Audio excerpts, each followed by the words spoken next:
கர்த்தருடைய பரிசுத்த நாமத்திற்கு மகிமை உண்டாவதாக. நாம் நேற்றைய தினத்திலிருந்து சிந்தித்த செய்தி தொடர்ந்து இந்த நாளிலே 4ஆம் வசனம் 5ஆம் வசனத்தை நாம் சிந்திக்கலாம்.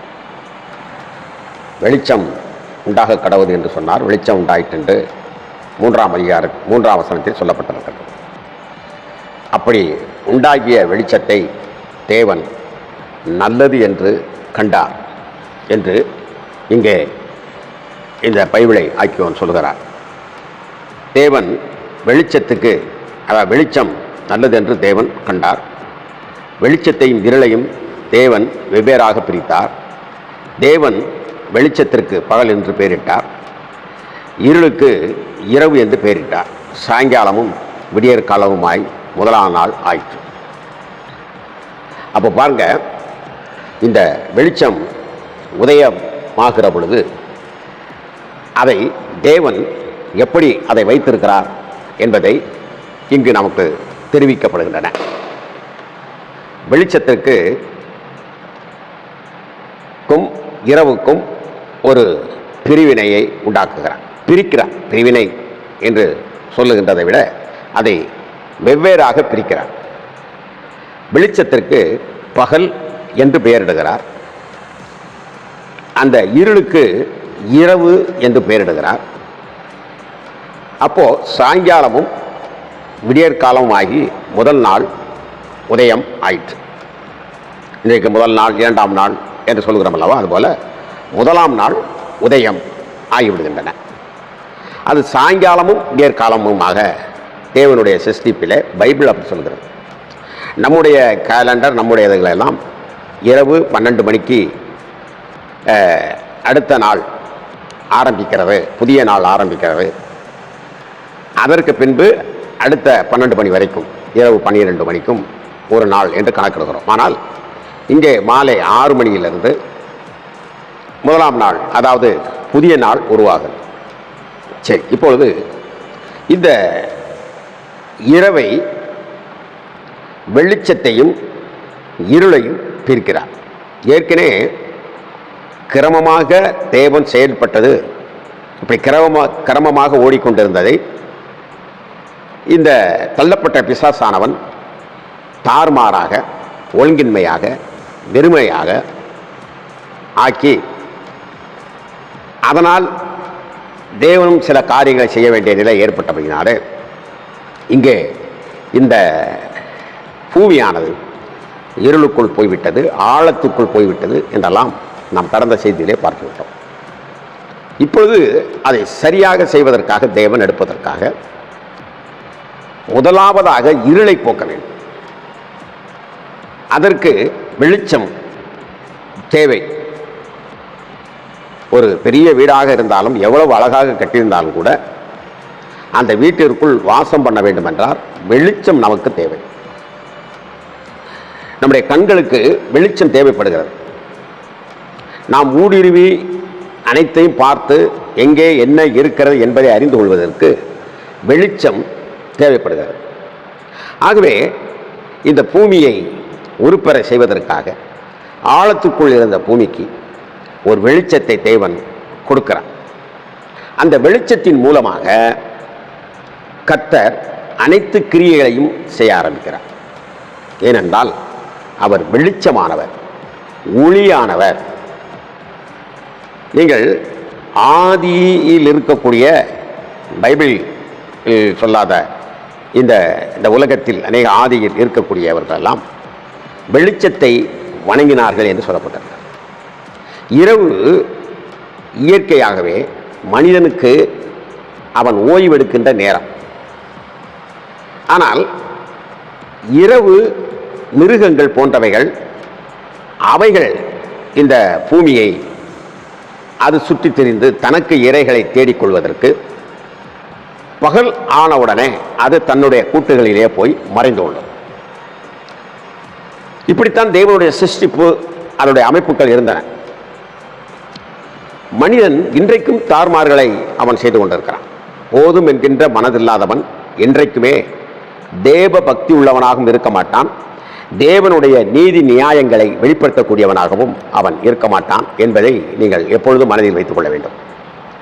போதும் என்கின்ற மனது ஒரு மனிதனிடத்திலே இல்லை என்று சொன்னால் அவன் நிச்சயமாகவே தேவனை அவன் வெளிப்படுத்த முடியாது, தேவனுக்கு பிரியமாக வாழ முடியாது. இன்றைக்கு உலகம் இருட்டுக்குள் சென்று கொண்டே இருக்கின்றன. நன்றாக தெரிந்து கொள்ளுங்கள். ஒரு கம்பெனி என்று ஒன்று இருந்தால் மாலை 6 மணி வரைக்கும் வைத்துவிட்டு அதற்கு பின்பு அவரவர் வீட்டுக்கு செல்லுங்கள், நித்திரை செய்து காலையில் வாருங்கள் என்று கூறலாம். ஆனால் அவர்கள் அப்படி அல்ல. அந்த கம்பெனியானது 3 ஷிஃப்ட் என்று சொல்லி மூகட்டா 24 என்று ஆக்கி இரவு முழுவதும் ஊற வைத்துக் கொண்டிருக்கிறார்கள். அப்போ அதிலே ஒரு பாதி மக்கள் என்றா தெரிந்து கொள்ளுங்கள், பாதி ஜனங்கள் ஒரு மிருகத்துக்குரிய சுபாவமே அவர்களுக்கு உருவாகின்றன. அதை நீங்கள் தெரிந்து கொள்ளுங்கள். பின்னாலே நான் அதை உங்களுக்கு விளக்குகிறேன். அப்போ தேவன் நமக்கு கொடுத்திருக்கக்கூடியதான இந்த இரவை நாம் ஓய்வெடுத்துக் கொள்வதற்கும் நித்திரை செய்வதற்கும் பகலிலே வேலை செய்வதற்கும். அப்போ தேவன் இதற்கேற்றாப்பில் என்ன செய்தார் என்றால் இருளையும் வெளிச்சத்தையும் வெவ்வேறாக பிரிக்கிறார். இருளுக்கு இரவு என்றும் அந்த வெளிச்சத்திற்கு பகல் என்றும் பெயரிட்டு அது நல்லது என்று கண்டார். தேவன் நல்லது என்று கண்டதை நாமும் நல்லது என்று கண்டுகொள்ள வேண்டும். கர்த்தர் நல்லவராக இருக்கிறார், அவரை ருசித்து பார்த்தார், அவர் எந்த அளவிற்கு நல்லவர் என்று தெரியும். அதுபோல சிற்சிப்புகளையும் நாம் ருசித்து பார்த்தால் தேவன் நல்லது என்று கண்டது நமக்கு நல்லதாக தெரியும். இந்த நல்லதென்று காண முடியாத அளவில் இருக்கக்கூடியவர்கள் யார்? தாறுமாறான காரியங்களை செய்யக்கூடியவர். இது வைத்துக் கொள்ள வேண்டும். திருடர்களுக்கு இரவுதான் அவர்களுக்கு பிடிக்கும். எங்களுடைய பக்கத்தில் இருக்கக்கூடியவர் ஒரு இருக்கிறார். எல்லோரும் காலையிலும் கோலம் போடுவார்கள், மாலையில் போடுவார்கள். ஆனால் அவர்களோ மாலையில் போடுவார்கள். மாலையில் தான் எங்களுக்கு படி அளக்கப்படுகிறது என்று தங்களுடைய தவறான ஒரு வியாபாரத்தினாலே அந்த இரவு நேரத்தை அவர்கள் தெரிந்து கொள்கிறார்கள். அப்போ இந்த நேரத்தில் பாருங்கள், இரவு என்பதை நன்றாக தெரிந்து கொள்ளுங்கள்.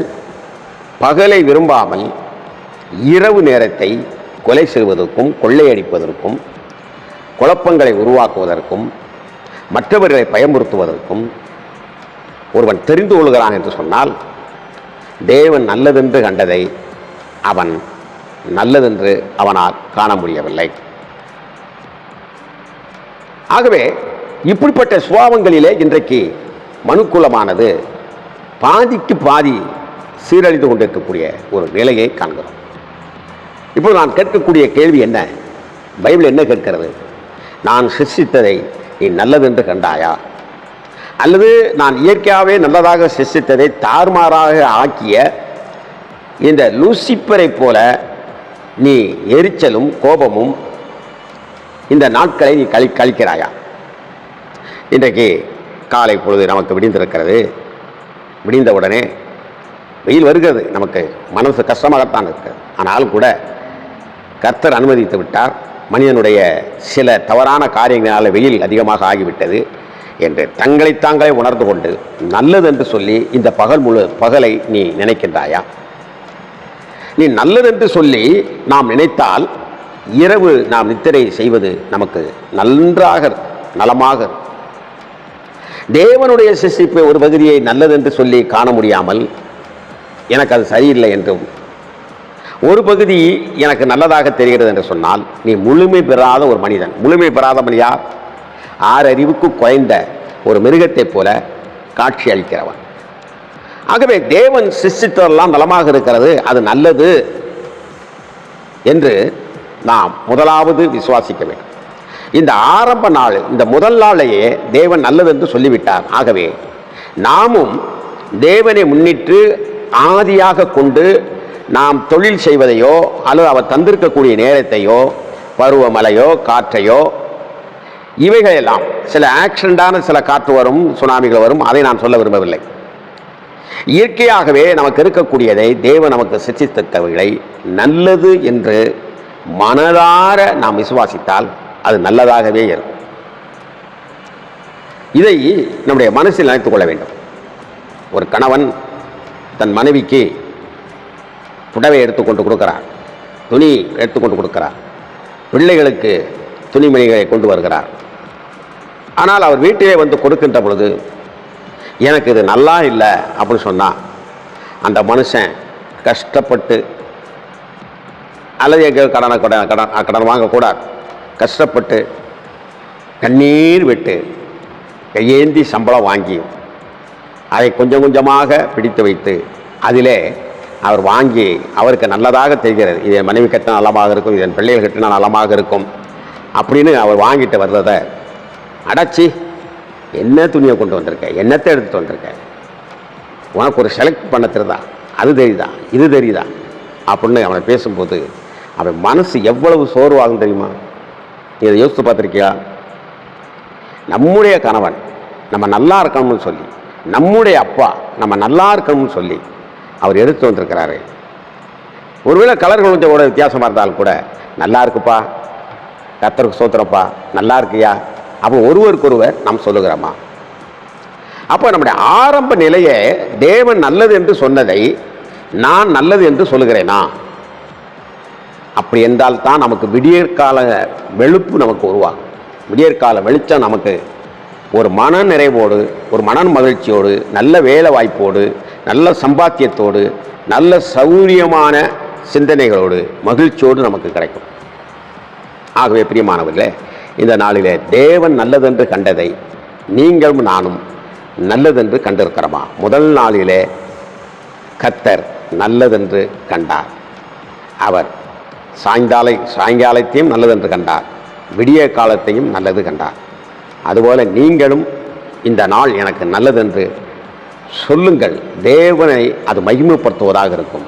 கர்த்தர் நம்மளை ஆசீர்வதிப்பார். நாளைக்கு பார்க்கலாமா?